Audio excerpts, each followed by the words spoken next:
본문이 갑자기 갈라디아서로 바뀌어서 조금 의아하신 분들이 계실 줄 생각합니다.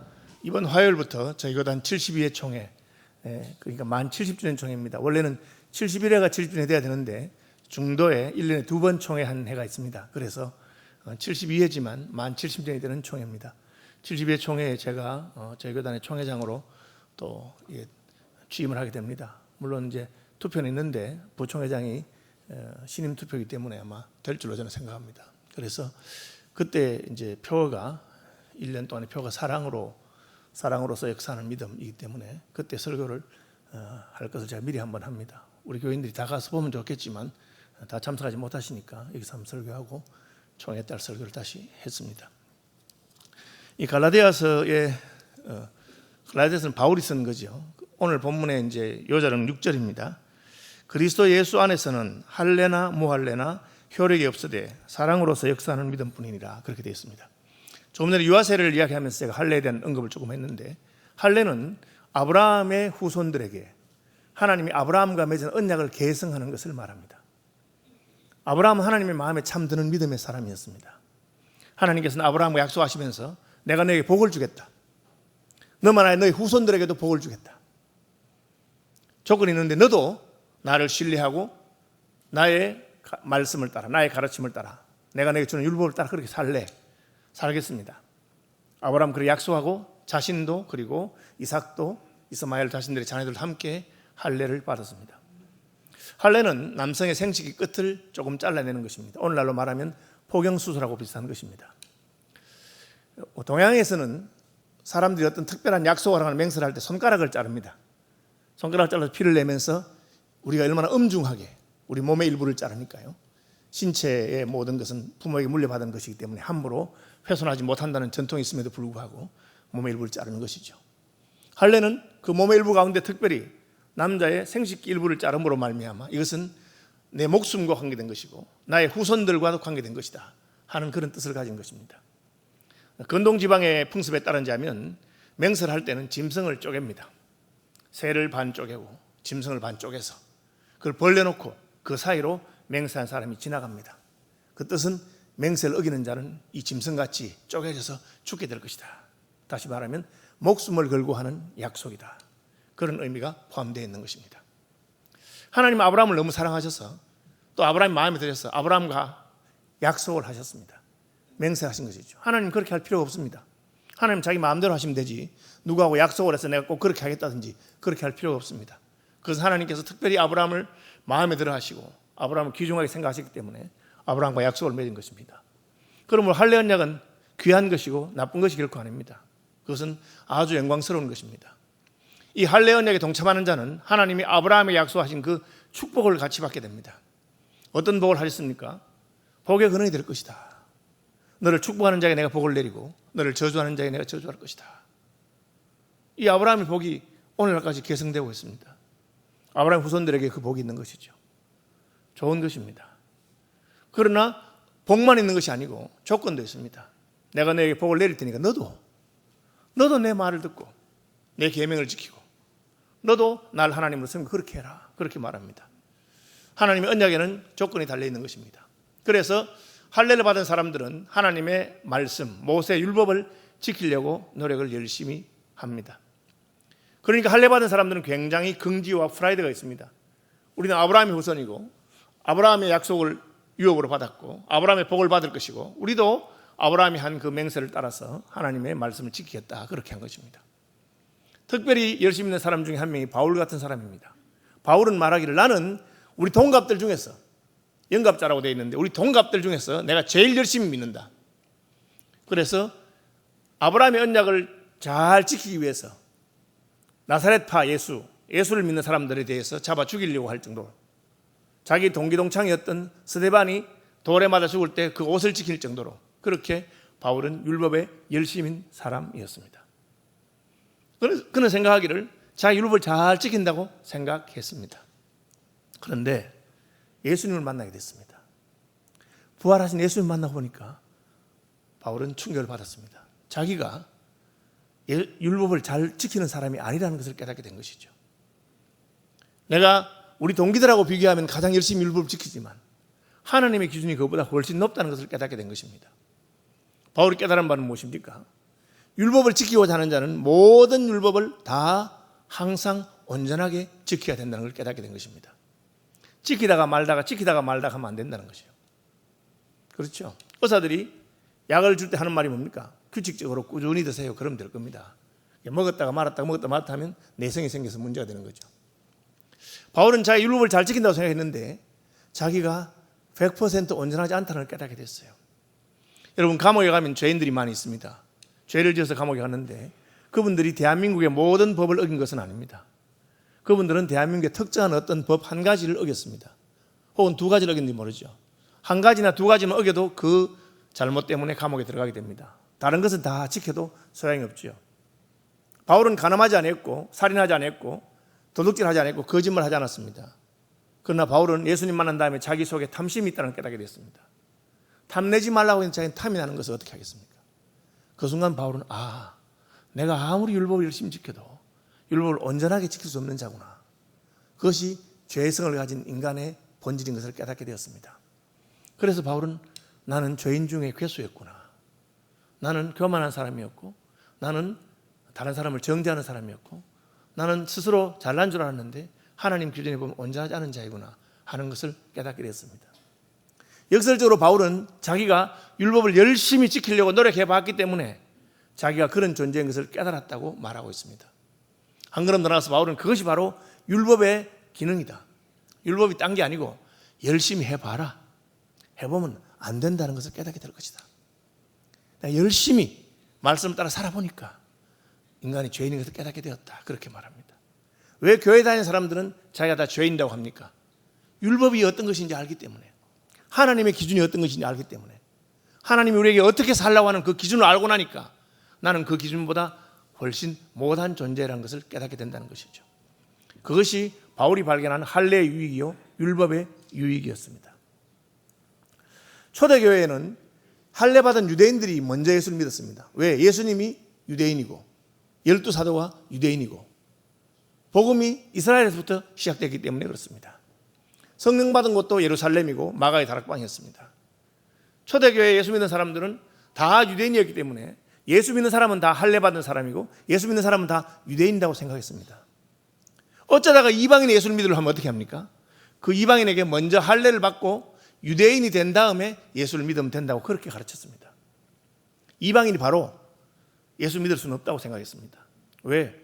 하나님의 언약, 아브라함 언약, 그 할례의 언약 가운데 들어와서 그리고 예수 믿는다고 생각한 것입니다. 그런데 어쩌다 보니까 할례 받지 않은 이방인들이 예수 믿는 일이 생겨났습니다. 그럼 할례 받지 않은 이방인들이 예수 믿을 수 있는가? 할례 받지 않은 이방인들이 예수 믿으면 다시 할례를 받게 해야 되는가 하는 문제가 초대교회에 문제가 생겼습니다. 오늘 본문의 편지를 받은 갈라디아 교회도 그런 일이 생겼습니다. 갈라디아 교회는 이방인들의 교회이기 때문에 그들은 할례 받은 사람들이 아닙니다. 그냥 예수님의 복음을 듣고 예수 믿은 사람들입니다. 예수를 믿었는데 하나님의 은혜가 임하니까 이방인들도 아주 열심히 성실하게 최선을 다해서 예수를 믿었습니다. 그런데 할례 받은 유대인들이 보니까 마음에 안 들었습니다. 아니, 예수를 믿었으면 할례를 당연히 받아야지. 왜 할례도 안 받고 그 예수를 믿어? 참 마음에 안 드네. 그래서 예루살렘에서 내려온 할례 받은 유대인들이 갈라디아 교인들에게 너들 예수 믿으려면 제대로 믿어라. 할례부터 받고 시작해야지. 아브라함의 후손이 돼야지. 유대인이 돼야지. 그렇게 가르쳤습니다. 바울은 그들의 가르침이 틀렸다고 주장합니다. 아니다. 너희들은 유대인이니까 아브라함의 후손이니까 할례 받았고, 근데 할례 받아서 하나님 시킨 대로 다 했어? 할례 받으면 율법을 다 지켜야 되는데 율법 제대로 지켰어? 나도 제대로 못 지켰어.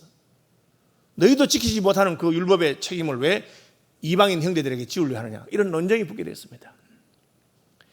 똑같은 일이 베드로에게 있었습니다. 베드로는 유대인이고 할례 받은 사람이기 때문에 할례 받지 않은 이방인에게 복음을 전하는 것은 생각도 못한 사람입니다. 그런데 한 번은 옆바에 있는 가죽 공예를 하는, 가죽을 만드는 시몬이라고 하는 사람 집에 베드로가 머물고 있는데 낮에 기도 시간이 돼서 지붕에 올라가서, 옥상에 올라가서 기도하고 있다가 환상을 보게 됩니다. 하나님께서 큰 보자기 네기퉁이가 매있는데 안에 각종 짐승들이 있는데 보니까 유대인들의 율법에 따르면 먹을 수 없는 짐승입니다. 예를 들면 유대인들은 굽이 갈라져도 새김질하지 않는 짐승은 먹을 수 없습니다. 돼지 같은 것이죠. 곤충들 가운데 펄쩍펄쩍 뛰지 않는 곤충은 먹을 수가 없습니다. 생선들 가운데 비늘이 없는 것은 먹을 수 없습니다. 그것은 위생적으로 더럽다는 것이 아니고 종교적으로 부정하다, 정결하지 않다, 그렇게 생각한 겁니다. 그런 짐승들이 가득 들어 있습니다. 그리고 음성이 내려와서 베드로야 먹어라. 베드로가 보니까 먹을 수 없는 거예요. 저는 할례 받은 유대인이기 때문에 그것을 먹을 수 없습니다. 그렇게 말했습니다. 오늘날도 유대인들은 고기를 먹을 때는 피를 완전히 빼고 먹어야 됩니다.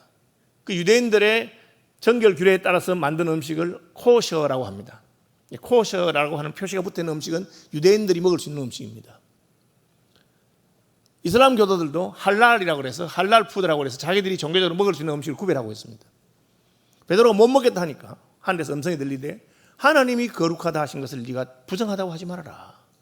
그런 음성이 3번 들리고 환상을 3번 보고 이게 무슨 뜻일까 하는 중에 누가 문을 두드리는데 저는 가이사랴에 있는 백부장 고넬료의 집에서 온 심부름꾼입니다. 우리 백부장 고넬료는 로마 사람이지만 하나님을 경외하고 그 기도가 하나님께 상달되고 구제를 열심히 하는 사람인데 기도하는 중에 천사가 나타났어. 옆바에 있는 피장이 시몬의 집에 있는 베드로라고 하는 분을 불러서 하나님의 말씀을 들으라고 해서 그분을 모시러 왔습니다. 그 음성을 듣는 순간에 성령께서 가라, 의심하지 말고 가서 전하라. 베드로는 이방인의 집에 가는 것이 굉장히 꺼림직했습니다. 그러나 하나님이 가라고 하니까 의심하지 않냐고 가서 이방인 고넬료와 그의 식구들에게 복음을 드렸는데 너무나 놀랍게도 그들이 다 복음을 받아들이는 것입니다. 복음만 받아들이는 게 아니고 복음을 받아들이는 중에 성령께서 그들에게 임하신 것입니다. 유대인들이 생각할 때 이방인이 예수를 믿으려면 먼저 할례를 받고 유대인이 되고 그 다음에 예수 믿고 세례 받고 그 다음에 성령을 받는 것이 순서입니다. 할례도 안 받았고 예수 믿지도 않았고 세례도 받지 않았고 성령께서 바로 임했습니다. 그래서 베드로는 굉장히 당황스러웠습니다. 그는 환상을 생각하고 하나님께서 성령을 베푸셨으니 내가 세례 주는 것을 어찌 금하겠느냐 하고는 세례를 베풀었습니다. 할례 받지 않은 이방인에게 세례 준 것 때문에 초대교회는 시끄러워졌고 그 문제를 놓고 예루살렘 공회, 오늘날로 말하면 총회가 모여서 토론하고 논쟁하다가 하나님이 받았으니 우리도 받아야 된다. 그것이 예루살렘 공회가 결정한 것입니다. 이방인 형제들은 피와 목매어 죽인 것과 우상의 제물과 이런 것을 금하는 정도로 아주 기본적인 몇 가지, 그것도 유대인들을 생각해서 유대인들이 싫어하고 끓이끼는 것을 참고 율법에 대한 책임을 우리가 지우지 않겠다, 그런 결정이 내려집니다. 그런 배경에서 있는 것입니다. 그리스도 예수 안에서는 할례가 무슨 효력이 없다, 무슨 뜻입니까? 할례가 나쁜 것이 아닙니다. 하나님이 만드신 제도입니다. 할례를 받은 사람은 아브라함의 언약의 복을 받게 됩니다. 아브라함의 언약의 복은 축복의 통로가 되고 그를 축복하는 자는 축복을 받고 그를 저주하는 자는 저주를 받는 놀라운 복입니다. 그러나 그 아브라함의 복의 가장 큰 복은 뭡니까? 아브라함의 후손 가운데 메시아가 오셨어요. 메시아가 오셨어. 모든 사람을 구원한다는 그 복입니다. 예수님이 오신다는 복이죠. 어쨌든 할례 받은 사람들은 오실 메시아를 기다리면서 율법을 지키면서 살고 있는 사람들이었습니다. 그런데 예수님이 딱 오시고 나니까 더 이상 기다릴 필요가 없죠. 오셨으니까 이제는 할례 받고 안 받고는 아무 상관이 없어졌다는 것입니다. 제가 이제 몇 번 이런 비유를 썼는데요. 한 사람이 100만 원을 가지고 있고 한 사람이 1억을 가지고 있습니다. 돈의 차이가 몇 배입니까? 100배입니다. 100만 원을 100개 모으면 1억이죠. 100만 원과 1억은 100배 차이가 나고 한 사람은 100분의 1밖에 안 가지고 있습니다. 그러나 만일 누가 두 사람에게 똑같이 1조씩을 1조 여러분 100만 원에 100배가 1억이죠. 1억에 10,000배가 1조입니다. 그러니까 1000억을 10번 하면 1조죠. 두 사람은 다 1조를 줬으면 한 사람은 1조 100만 원, 한 사람은 1조 1억입니다. 여전히 9,900만 원 차이가 나지만 1조 100만 원과 1조 1억은 사실은 큰 차이 난다고 볼 수 없습니다. 왜? 너무 큰 돈을 이미 다 가지고 있기 때문에. 무슨 말인지 아시겠습니까? 할례를 받은 사람과 할례를 받지 않은 사람은 여러 가지 점에 차이가 있습니다. 할례를 받은 사람은 아브라함의 언약에 속해 있고 율법을 가지고 있고 여러 가지 구약의 은혜의 복들을 가지고 있습니다. 그런데 예수께서 오셔서 구원과 영생과 하나님의 나라와 하나님의 자녀됨과 놀라운 복을 준 것입니다. 할례 받은 사람에게도 주고 할례 받지 않은 사람에게 주었습니다. 그럼 어떻게 됩니까? 할례 받은 사람이나 할례 받지 않은 사람이나 차이가 전혀 없어집니다. 왜? 예수 그리스도 안에는 복이 너무 크기 때문에 그렇습니다. 바울이 말하는 것은 그것입니다. 그리스도 예수 안에 있는 자에게는 할례나 무할례나 혈액이 없다. 예수님 없을 때 100만 원하고 1억하고 차이지. 예수님 있으면 1억이 더 있으나 없으나 너무 큰 은혜를 받았기 때문에 차이가 없다고 말하는 것입니다.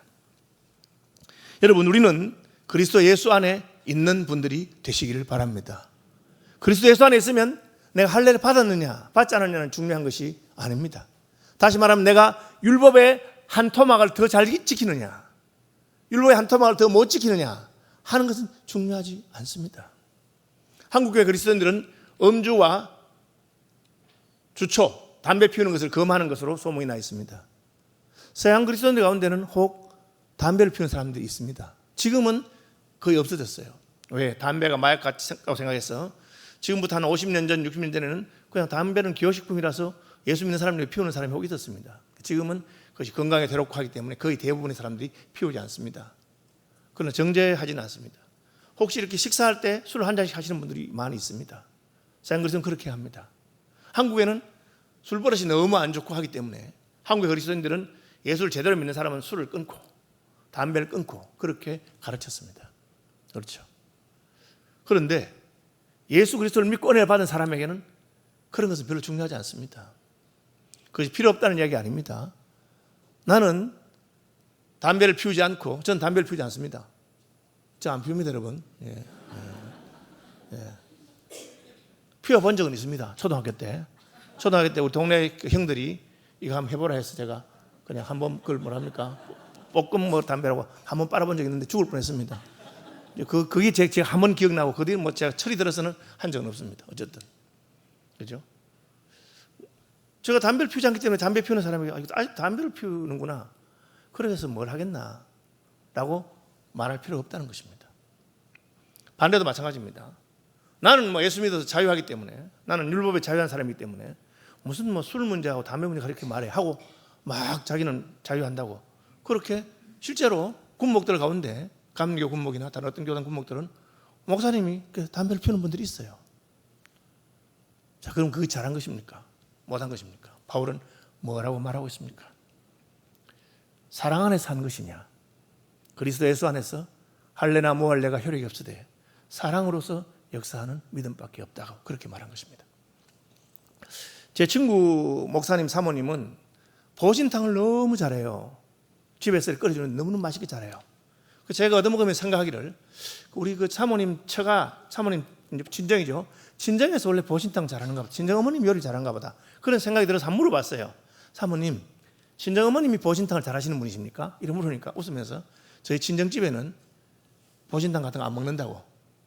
아무도 먹는 사람이 없다는 거예요. 저 깜짝 놀랐어요. 식구들이 다 안 먹는데 사모님 어떻게 요리 잘하십니까? 저도 잘 안 먹지요. 이렇게. 근데 어떻게 요리를 그렇게 잘하십니까? 예, 우리 목사님이 너무 좋아하셔서. 자기는 시집 올 때 보신탕 못 먹었고 지금도 잘 못 먹는데요. 근데 목사님이 너무 좋아하니까 목사님을 위해서 자기가 보신탕 하다 보니까 전문가가 됐다는 거예요. 제가 그 이야기를 듣고 이분이 목사님 참 사랑하시는구나 그런 생각이 들었습니다. 바울은 예루살렘 공회에 가서 할례 받으면 안 된다, 할례 받을 필요 없다, 이방인들에게 할례를 베푸면 안 된다고 주장한 사람입니다. 그런데 자기의 믿음의 아들 디모데에게 할례를 받으라고 말했습니다. 디모데야, 너 나하고 같이 선교하러 다니는데 할례를 받으면 좋겠다. 아주 이상한 가르침이죠. 왜 그렇게 했습니까? 바울이 복음을 전하러 가는 곳마다 유대인들의 회당이 있는데 그 유대인들은 할례 받지 않은 사람들하고 이야기하기를 싫어합니다. 그래서 할례 받지 않은 디모데에 가서 복음을 전하면 저놈 저 할례도 안 받은 이방인이 왜 우리에게 무슨 말 하느냐 하고는 아예 대화 시작하지 않기 때문에. 할례가 아무것도 아니야. 받아도 괜찮아. 안 받아도 괜찮아. 할례 받으면 율법을 지켜야 되는 의무를 가지게 되지만 지키면 되지 뭐. 왜? 복음을 위해서 그거 못 받겠나? 그렇게 한 것입니다. 왜? 바울에게 있어서는 할례나 무할례가 중요한 것이 아닙니다. 사랑 안에서 역사하는 믿음이 중요하기 때문에 그렇습니다. 제가 이제 섬기는 선교단체에 선교사님이 계십니다. 제가 대표로 있는 선교사님 계신데 이분은 이슬람권에서 오래 사역했습니다. 어느 날부터 이분이 말하기를, 목사님 저 이제 돼지고기를 먹지 않기로 했습니다. 왜요? 무슬림 사람들은 돼지고기 먹는 사람들을 이방인을 생각하고 대화를 잘 하지 않기 때문에. 그래서 그는 오랫동안 선교지 있는 동안에 돼지고기를 못 먹었습니다. 그러다가 안식년이 되어서 한국에 왔습니다. 당연히 제가 삼겹살집에 데리고 갔습니다. 왜? 얼마나 먹고 싶었겠어요. 그다음 돼지고기를 못 먹었으니까. 아주 고급 삼겹살집 가서 같이 먹자니까 안 먹겠다는 거예요. 그래서 제가 아니 지금 안식년이잖아. 다시 또 선교지 가면 돼지고기 못 먹잖아. 그런데 왜? 왔을 때 먹어야지. 이러니까 예 목사님 저 돼지고기 너무 좋아합니다. 삼겹살 너무 좋아합니다. 그래서 저는 무슬림 친구들에게 복음을 전해야 되는데 제가 만약 여기서 먹고 가놓고 너 돼지고기 먹어? 그래 물으면 안 먹는다고 제가 거짓말할 수가 없습니다. 저는 우리 무슬림 친구들에게 복음을 전하기 위해서 이제 평생 돼지고기는 안 먹으려고 생각하고 있습니다. 제가 굉장히 마음에 감동을 받았습니다. 성경에 보면 바울은 돼지고기뿐 아니라 내가 모든 고기를 먹지 않겠다. 왜? 복음에 지장이 된다면. 내가 복음을 전하는데 유대인들의 율법에 따른 어떤 고기, 코셔, 오늘날 무슬림들은 할랄 푸드만 먹는다고 합니다. 나는 그런 것에 전혀 상관이 없는 사람입니다. 그러나 복음을 전하는데 지장이 된다면 나는 그것을 그만두겠다고 바울이 말하고 있습니다. 왜 할례를 받으러 합니까? 할례 그 받으나 안 받으나 상관이 없습니다. 왜? 예수님이 오셨기 때문에.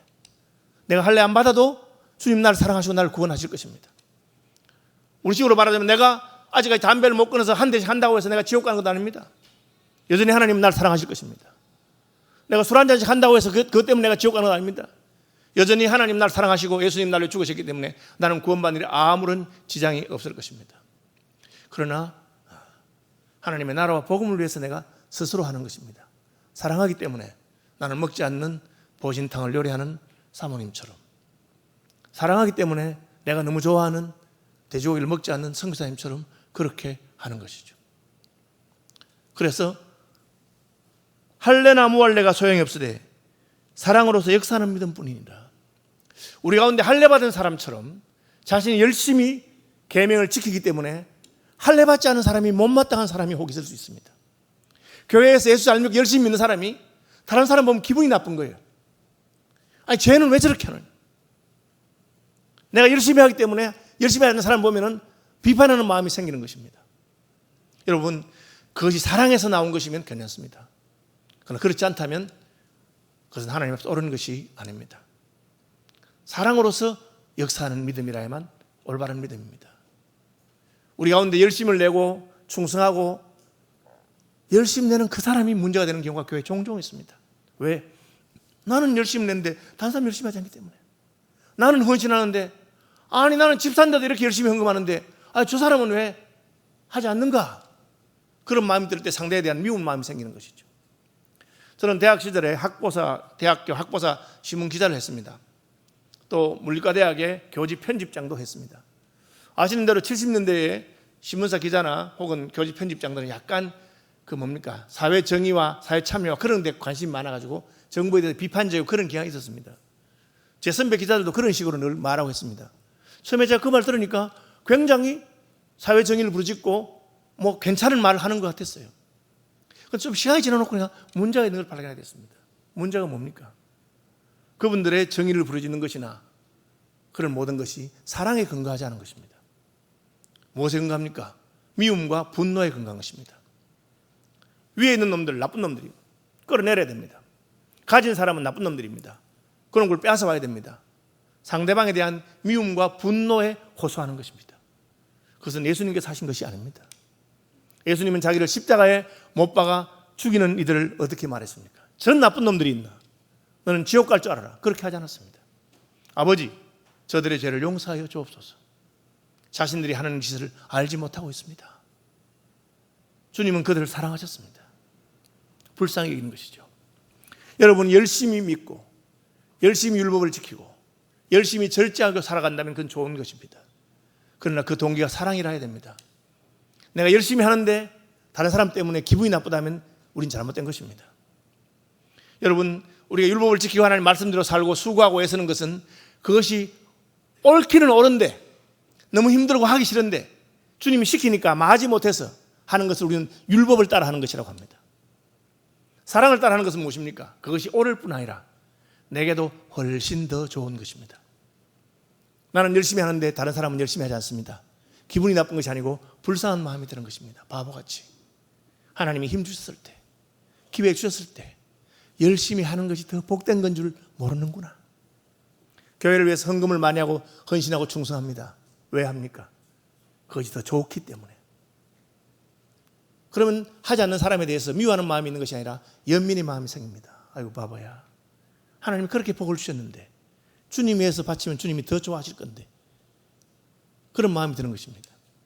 그래서 할례나 무할례가 효력이 있는 것이 아니라 사랑으로서 역사하는 믿음뿐이니라, 그렇게 말하고 있습니다. 오죽했으면 성경에 너희는 많이 의인되지 말지니라, 그런 말이 왜 있겠습니까? 스스로 어렵게 행하고 어렵게 사는 것 때문에 다른 사람을 정죄하는 것입니다. 바울은 예수님 만나기 전에 율법을 따라서 흠이 없는 자로 살려고 노력했고 그렇게 살았기 때문에 예수 믿는 사람들 보면 기분이 나빠서 그분들 잡아 죽이려고 쫓아다니던 사람이었습니다. 예수님 만나고 나니까 내가 죄인 중에 괴수구나, 내가 더 나쁜 놈이구나. 여러분, 무슨 문제가 있으면 자기가 책임을 지고 자기가 더 사랑해야 되고 한다고 생각하는 것은 하나님께 주신 은혜요, 예수 그리스도의 은혜입니다. 그렇지 않은 것은 우리가 할례 받은 사람으로서 혹은 할례 받지 않은 자로서 자기의 입장에 따라서 자기의 주장을 하는 것일 뿐입니다. 무슨 오늘날 술, 담배가 문제가 되고 11조가 문제도 그런 게 그거 다 믿음인데, 그렇게 말하는 사람은 할례 받지 않은 자 입장에서 자기의 자유를 주장하는지 모릅니다. 그러나 그것이 주님을 사랑하는 마음에서 온 것인지, 그죠? 주님께 더 충성하고 헌신하고 싶은 마음이 있는데 내가 형편이 안 돼서 못 바치고 내가 믿음이 안 돼서 못 바치는 것이 아쉬운 사람, 그것이 사랑하는 사람입니다.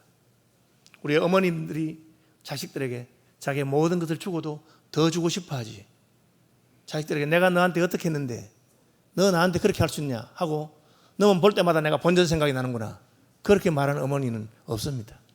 그래, 미안하다, 내가 더 잘하고 싶었는데 그때 형편이 그래서 많이 못해서 섭섭했지, 주고도 그렇게 하시는 것이 어머님이고, 그것이 바로 우리는 어머니의 사랑이라고 하는 것입니다. 하나님이 그렇게 하신 분입니다. 아들을 아끼지 아니하고 우리에게 주셨습니다. 그래서 아들과 함께 모든 것을 주시겠다고 약속하신 것입니다. 돌아온 탕자를 볼 때 형은 기분이 나쁜 겁니다. 저 나쁜 놈 아버지 재산 다 떨어먹고 쫄딱 망하니까 돌아오는구나, 밖에서 죽지 왜 돌아와서 또 아버지 재산 또 축내려고 해. 그 형의 마음입니다. 무엇이 잘못입니까?